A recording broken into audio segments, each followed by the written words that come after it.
নিচে চোয়ালের এই হাড়টি পুরাটাই ভেঙে ডিস্ট্রয় হয়ে গেছে। 5 তারিখে সে পুরো যখন বিজয় মিছিল হয় তখন সে বের হয়েছিল এবং গণভবন থেকে ঘুরে ওই দিন পুরো ঢাকা শহরে সে ঘুরছে।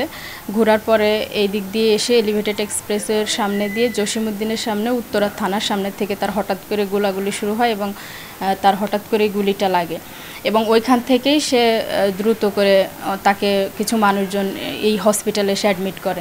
তারপর এখান থেকে যত ধরনের ইমার্জেন্সি ট্রিটমেন্ট ছিল সেগুলো দেওয়া হয়েছে এবং তার গুলিটা মূলত লাগছে বাম পাশে।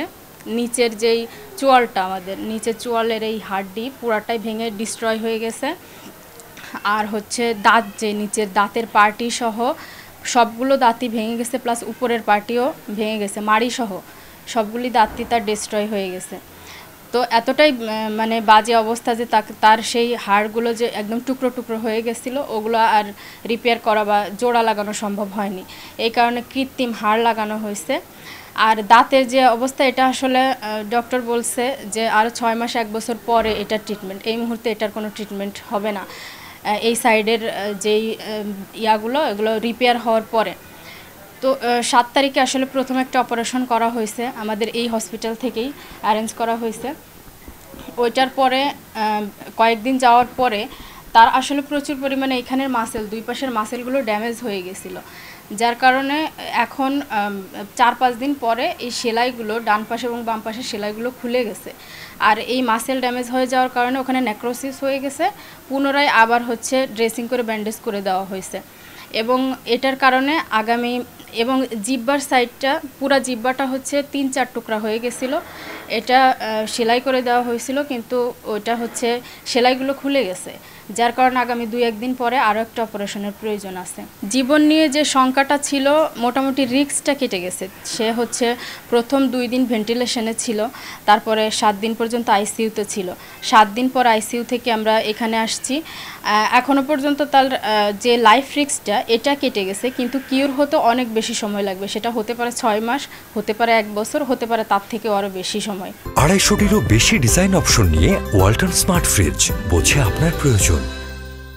এটা আসলে আমাদের পরিবারে হিউজ একটা প্রভাব ফেলতেছে, কারণ আমার ফ্যামিলিতে ও হচ্ছে বড় সন্তান এবং ওই একমাত্র ইনকামের সোর্স। আমার শ্বশুর যিনি, উনি হচ্ছেন রিটায়ার্ড পারসন, আর্মিতে ছিলেন, আরও অনেক বছর আগে রিটায়ার্ড হয়েছে। তো ও একটা মাস্টার্সের স্টুডেন্ট এবং একটা কোম্পানিতে জব করে। তো ওর ইনকামের টাকা দিয়েই মূলত আমাদের সংসারটা চলে এবং আমরা খুবই সাধারণ একটা মধ্যম ক্লাস ফ্যামিলির, মিডিল ক্লাস ফ্যামিলির একটা স্ট্যাটাস আমাদের। তো সেই জায়গা থেকে ওর ইনকামটা এই মুহূর্তে বন্ধ হয়ে যাওয়া, প্লাস ওর যা কন্ডিশন, তাতে আমাদের ফ্যামিলির উপরে খুব বাজে একটা প্রভাব পড়তেছে। তো আমরা চাই যে যদি এবং ওর যে ট্রিটমেন্ট, এটা একটা লং টার্ম একটা ট্রিটমেন্ট। এটা যদি সরকার আমাদের এই ট্রিটমেন্টটা যে খরচটা যদি বেয়ার করতো, তাহলে আমাদের পক্ষে খুবই উপকার হতো।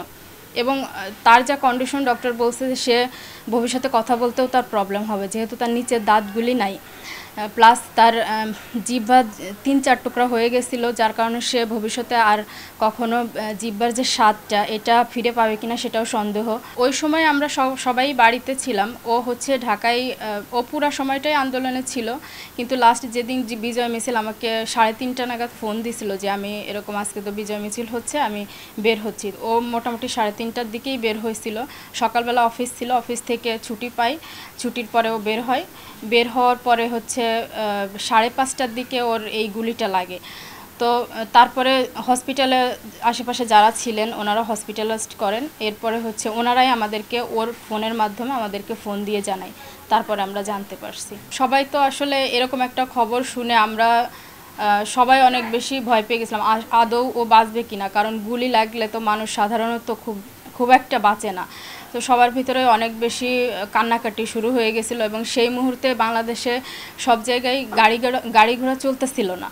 তো সেই সময় এমন একটা সিচুয়েশন যে আমরা ওর কাছে কিভাবে পৌঁছাবো, ওর কাছে তো কোনো আত্মীয় স্বজন নাই। খুবই বাজে একটা প্রভাব পড়ছিল আমাদের ওই সময়টাতে। এবং আমি হসপিটালের প্রতি অবশ্যই কৃতজ্ঞ, কারণ ইমার্জেন্সি যে ট্রিটমেন্ট সেটাই হসপিটালে অ্যারেঞ্জ করছে, কারণ ওই সময় আমরা তার আত্মীয় স্বজন কেউই পাশে ছিলাম না। ওনারা যা করছে আমি হসপিটালের প্রতি অবশ্যই কৃতজ্ঞ।